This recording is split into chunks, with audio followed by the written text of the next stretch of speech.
Hello, this is Patrick Barnard in Montreal. It is Friday, September 26, 2025, and this is the 24th International Press Review.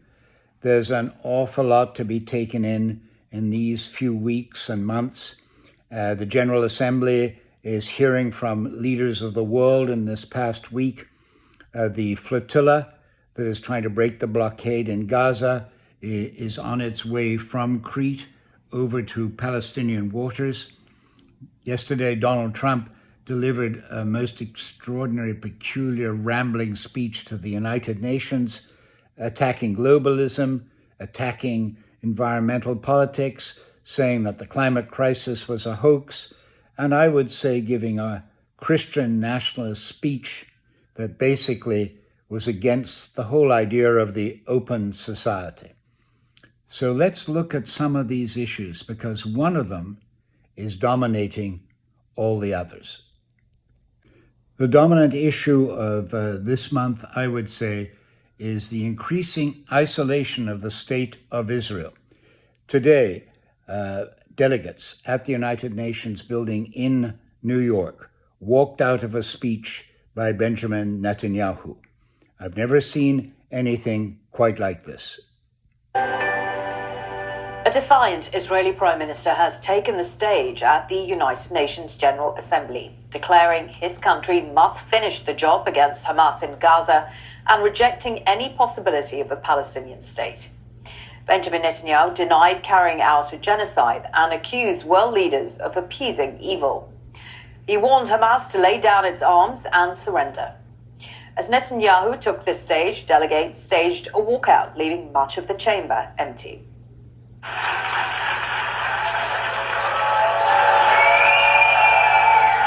Please, order in hall. Please, order in hall.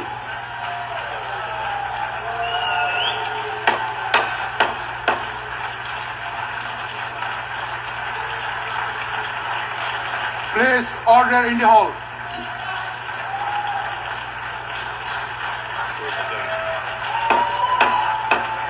Please, order in the hall.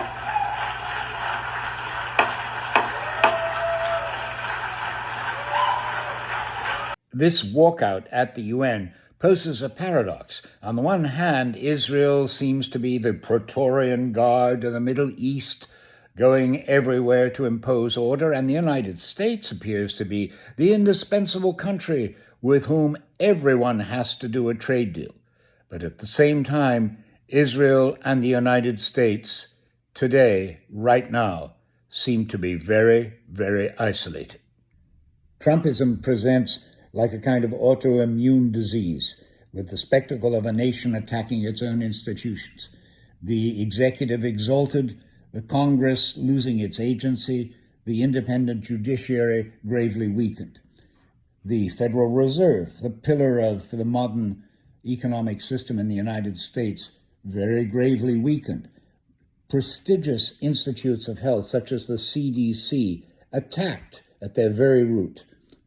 Universities, among the best in the world, again, denigrated and directly targeted by the executive. And of course, the United States helped to create the United Nations. So what is it doing now? Attacking the UN itself. But at this juncture, I believe the United Nations has enormous symbolic value. And we saw that roughly 10 days ago when the chairperson of the United Nations Independent International Commission of Inquiry on the occupied Palestinian territories, a person called Navi Pillay, delivered the judgment that Israel has and is still committing genocide in Gaza. The Commission concludes that statements made by Israeli authorities are direct evidence of genocidal intent. The Commission also concludes that the pattern of conduct is circumstantial evidence for genocidal intent, and that genocidal intent was the only reasonable inference that could be drawn from a totality of the evidence. Therefore, the Commission concludes that the Israeli authorities and Israeli security forces have the genocidal intent to destroy in whole or in part, the Palestinians in the Gaza Strip. The Commission finds that the Israeli political and military leaders are agents of the State of Israel. Therefore, their acts are attributable to the State of Israel. The Commission therefore concludes that the State of Israel bears responsibility for the failure to prevent genocide, for the commission of genocide, and for the failure to punish genocide against the Palestinians in the Gaza Strip. There are interesting figures in this story. Navi Pillai, the woman you just heard, is a very distinguished international lawyer. She began in very modest circumstances in South Africa. She even has a doctorate in law from, yes, Harvard University. There are two main ideas in this press review. One is the increasing isolation of Israel and of the United States. And the second idea is that the United States is now, through its executive, carrying out an extraordinary attack on its own distinguished institutions, such as Harvard. So let's mention another one, MIT. There, at MIT, there's a famous institutional economist called Daron Acemoglu. He is both Turkish and American. He wrote a well-known book called Why Nations Fail with his colleague James Robinson. And here is Acemoglu being interviewed by an Indian television network, NDTV, and it's really striking because Acemoglu makes the institutional argument. Sir Acemoglu, your research on why countries succeed or fail won you the Nobel Prize. In your book, Why Nations Fail, which you co-authored, you cited how democratic institutions are critical to a nation's success. You cited the US as a great example, but that was in your book over a decade ago. What do you make about the United States as a nation today?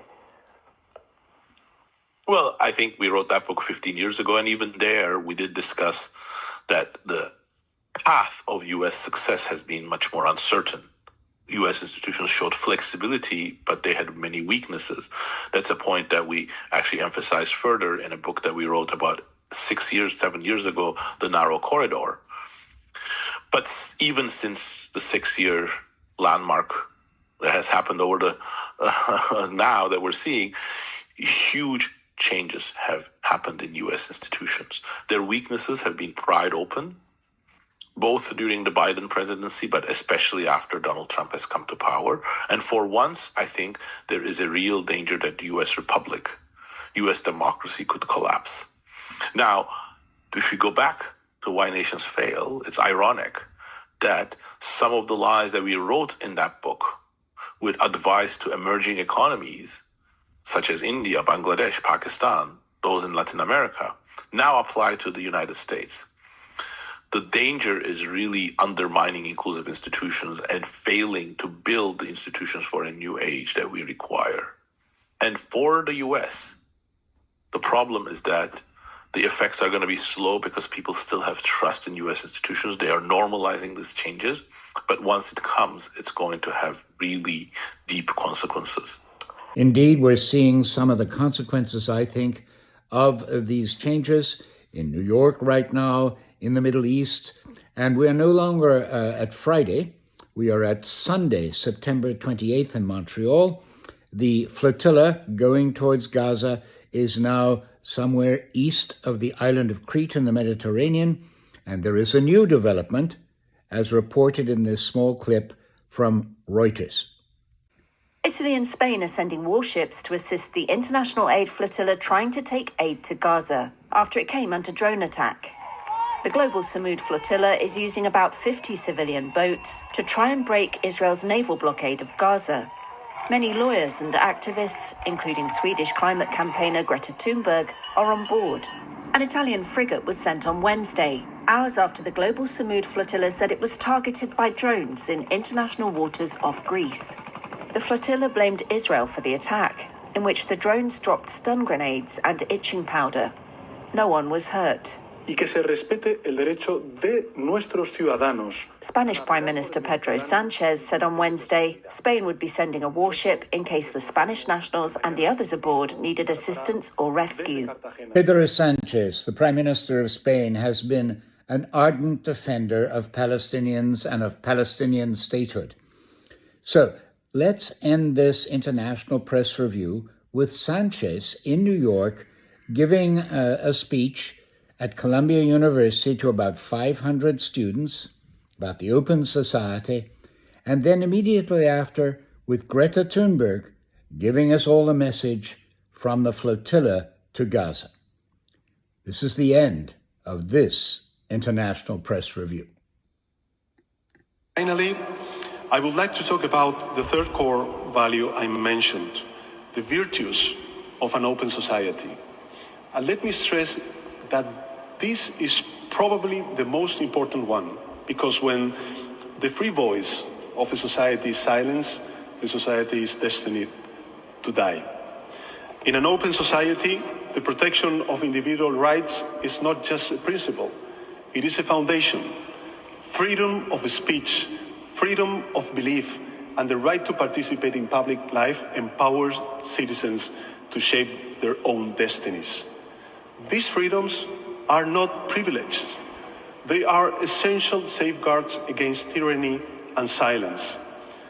I'm not scared of Israel. I'm scared of a world that has seemingly lost all sense of humanity. And what we are doing here is trying to show that there is still some humanity left, that there are still people willing to step up when all other means fail. But this is a last resort. This mission should not have to exist. Free, free Palestine! Free, free Palestine!